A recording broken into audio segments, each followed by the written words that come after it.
This AK costs about 170,000 rubles to make and is generally considered a meta AK with best in slot attachments. This AK costs just over 90,000 rubles to make and performs almost just as well. In this video, we're going to be talking about how to build AKs that perform almost just as well as meta for much, much cheaper. Before we dive into any of that though, I'd love to talk about Juju, which is a new sponsor here on the channel. What's really awesome about this partnership is that I have been drinking Juju almost daily for months now before we even started partnering together or anything like that. Juju is specifically engineered to bring increased reaction time, focus, and energy to gamers in a healthy and transparent way without providing any crashes. As somebody who spends all day working and then goes home and hangs out with my family and runs around with my toddler and then comes back for 5 or 6 hour streams almost every single day, I've always needed something to help pick me up, give me an extra boost of energy, and keep me entertaining and engaging through my streams. And one of the things I love about the company is that they're very transparent about the ingredients that they use. And they use ingredients that not a lot of other people do, like natural caffeine and ingredients like Glutamax 2020, which helps with eye health. If you're interested in something like this, you can use code Kazam for 10% off your order at checkout. But with all that out of the way, let's go ahead and dive right into the video. So right off the bat, this isn't necessarily like a budget video. This isn't about building the cheapest AK or for people who are only maybe at level 1 or 2 traders. This is definitely for people that are closer to the end game, who have completed all the quests they want to complete, who have the traders leveled up, but they're spending hundreds of thousands of rubles every single time they want to build a gun. And this is just to show that a lot of times you're investing a lot of money into very little difference on how the gun turns out, and you can create some interesting builds and save money if you change it up. If you're interested in just the gun breakdown, you can head to this time right here. I want to start off though with just a little bit of thoughts on 545 AKs, where they sit. The last video we did was on M4s, which have a ton more attachments. The platform is so much more to it. And the ammo, all the ammos, the top tier and the second tier ammo, feel like they sit in a pretty good spot. AKs are pretty different. AKs are definitely cheaper. There are way less attachments that fit them. The platform is just a lot less diverse. And the ammo sits in an interesting spot. Of course, the top tier ammos like BS and a Golnik are going to crush people. BS has 51 pen, 40 damage. It's going to be crushing through class 5 and 6. And a Golnik is very similar with even higher pen and lower flesh. But they're expensive. They're really expensive. You can actually find the 7 and 39 at Golnik for cheaper on the flea market sometimes. But BT, the second tier round, the tier that almost everybody runs most frequently that we can afford, is in a pretty rough spot compared to like 5A1 from the M4 perspective. BT only has 37 pen and 44 damage. It's not unusable, but I just wanted to kind of give the thought out there that you are going to need to put some more shots into people. AKs definitely don't have the fastest fire rate.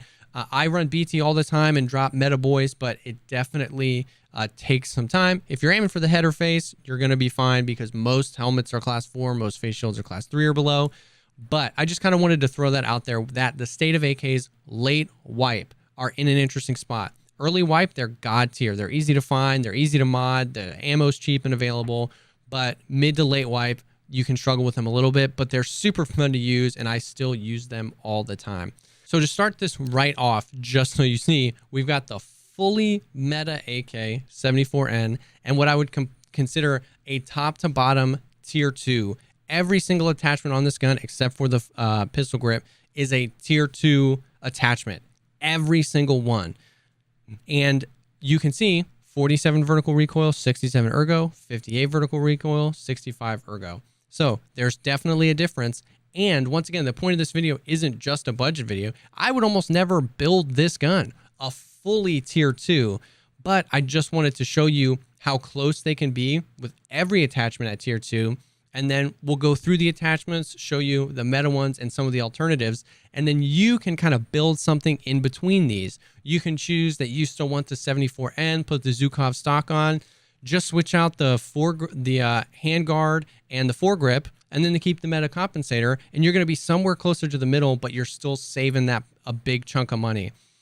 So this is kind of like what the two look like, the two ends of the spectrum that I'm working from here. The big difference, one of the big differences, you've got the 74N, which is the current meta AK, the 74M. There's tons of AKs in the game. I don't even know enough about them to do a full breakdown of them, and that's not what this video is about. The N is where you can get the meta. You can get all the way down to 47 vertical recoil. The M used to be the meta, but it's really this buttstock that you can only put on the end that makes a big difference. So you can still use the M. The M is cheaper base and has better stats base, but if you want to go all the way, you're going to have to stick with an N. So we can dive right into kind of like the top tier attachments and some of the alternatives for them. If you're rocking a 74N, the Zukov stock is probably your best bet. It's 173 USD, which puts you at around 20,000 rubles if you've got skier unlocked, 49% recoil reduction. The alternative would be the Fab Defense with 3% less recoil reduction. The only problem is it's not that much less expensive. It's 2,000 to 3,000 rubles less expensive. You're not going to be saving a lot of money there. Similar with the pistol grip. The RK3 is only 9,000 rubles and gives you 13 extra ergo. The second best would be the MOE, which only does 1 less ergo, but once again, you're only saving like 1,200 rubles. So those aren't places where it's necessarily worth it to go down to second tier all the time because you're not really going to be saving a whole lot of money. Moving over to things like the handguard, though. The handguard, the commander handguard is 33,000 rubles, and this does 5% recoil reduction. So this is where you can see this is more expensive than the buttstock, and the buttstock provided 49% vertical recoil reduction, and this only does 5%. So this is when we get into the neighborhood of being able to save money. The second tier one here is going to be like the aggressor, which comes in at 13,000 rubles less and only does 1% difference in recoil. That's only going to end up attributing like 1 or 2 extra recoil, vertical recoil to your weapon. A difference of 1%, 1 or 2 recoil for 13,000 ruble difference. And if you're building these guns a lot, if you play a lot, all of that can really stack up over time. Not quite as good at Ergo 2, but another thing about this is that it comes with all of the rails attached. With the CMDR, if you want a flashlight, you have to buy a rail. If you want a foregrip, you have to buy a rail. This has everything attached to it, so you can put flashlights, lasers, foregrips, red dots, anything you want right on. So that is actually passing on more savings as well. There's a few other options in the handguard category if you want to just go for interesting or aesthetic builds. The best one really being the Hex, which looks really cool. It's even cheaper than the aggressor. It's got 3% vertical recoil reduction, so only another 1 or 2 recoil. And actually, it crushes for ergo. So if you wanted to build an ergo build, you could do this. The red one's kind of cool, and that doesn't come in too much more expensive, but it's got around the same price. And the B30, which is pretty cool as well, is a little bit cheaper, 3%, 7 ergo. So there's a few different options that you have there. Another big place where you can save money and not really mess with the gun too much, and we talked about this with the M4s as well, is the foregrip. The Zenit RK2 is 25,000 rubles and actually hurts your ergo, 5% recoil. The RK1, which I love, is cheaper. Instead of hurting ergo, it adds 3 ergo, and once again, we're talking about a 1% difference here. So even if you just took the meta AK, put the aggressor handguard on and the RK1 instead of the RK2, you're already saving yourself like 40,000 rubles, and you're only added 2% vertical recoil to your weapon. So it's going to sit at like 50 or 51 as opposed to 47. So that's a great way to save money.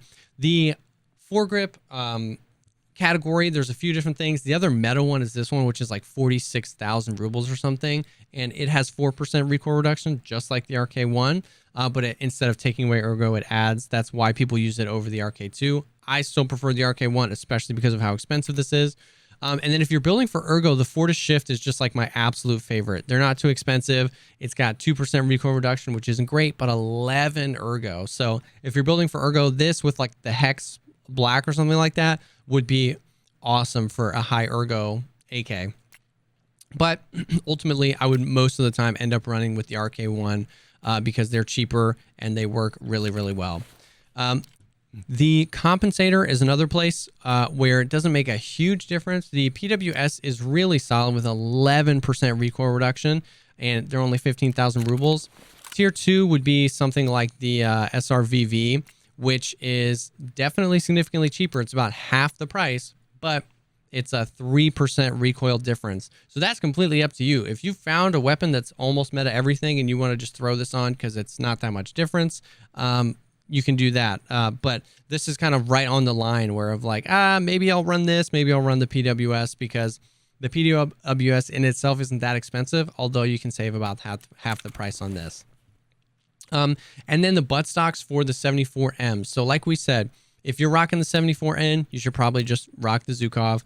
But if you are running the 74M, because the base M is normally about 18,000 rubles cheaper than the base N. So if you're not starting from a weapon that you maybe pulled off of an enemy, if you want to build an AK from scratch and you want to save some money, you can save almost 20k rubles right out the gate using the M.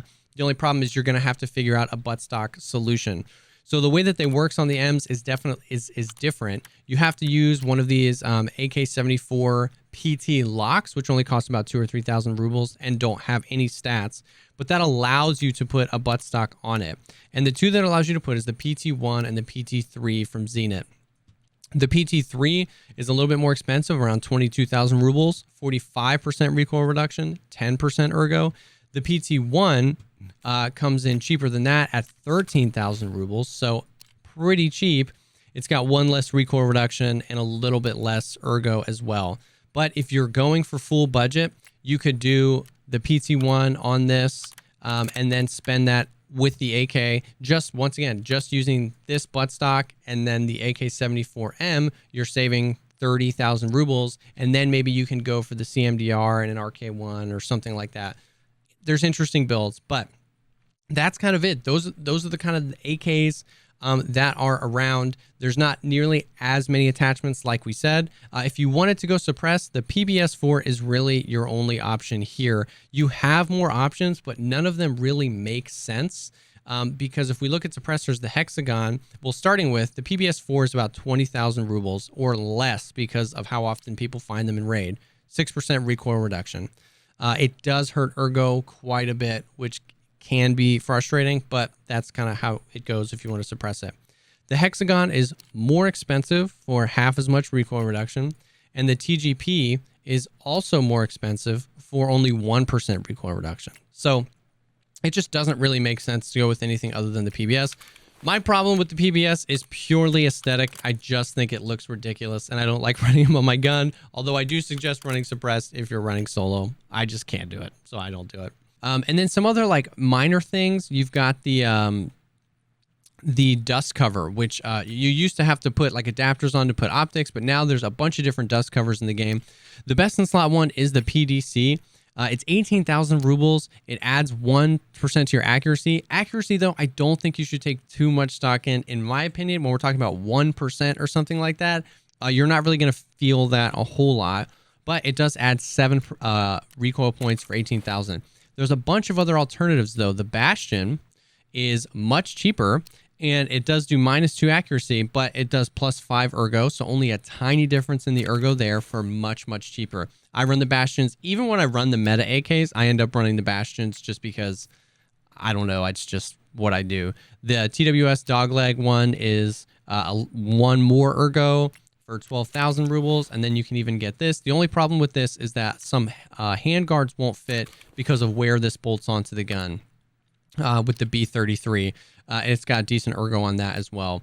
But that's it. Those are the AKs and the attachments surrounding them. Once again, just to reiterate, this isn't telling you you should build this gun, this B tier gun all the way, but rather showing you which attachments have a big impact, which attachments have a small impact, which attachments are unnecessarily more expensive for very little return. And then hopefully this just allows you to create some maybe unique or interesting builds, or even builds that don't even look aesthetically good, but that are almost just as effective for much, much cheaper. Once again, it's not about building something that's super budget, but more of just saving money over time on attachments that don't really do anything. If you're a Giga Chad with an 80 million ruble stash value or cash on hand, it probably doesn't matter. I would run full meta all the time too. But if you're like me and you've got like, 8 to 10 million and you're on a death streak and you're losing a bunch of money and you want to use good guns, but you don't want to just keep throwing money away on attachments that don't do a lot for you, that's kind of what this video was about. So I hope it helped, and I hope that this allows you to create some fun, interesting builds that are almost just as effective as meta. Thank you so much, as always, for taking the time to check out this video. Like the video if you like it, and think about subscribing for more content like this. Subscribing really, really helps me out, even though YouTube may show you the videos anyway. So thank you so much to those that do that.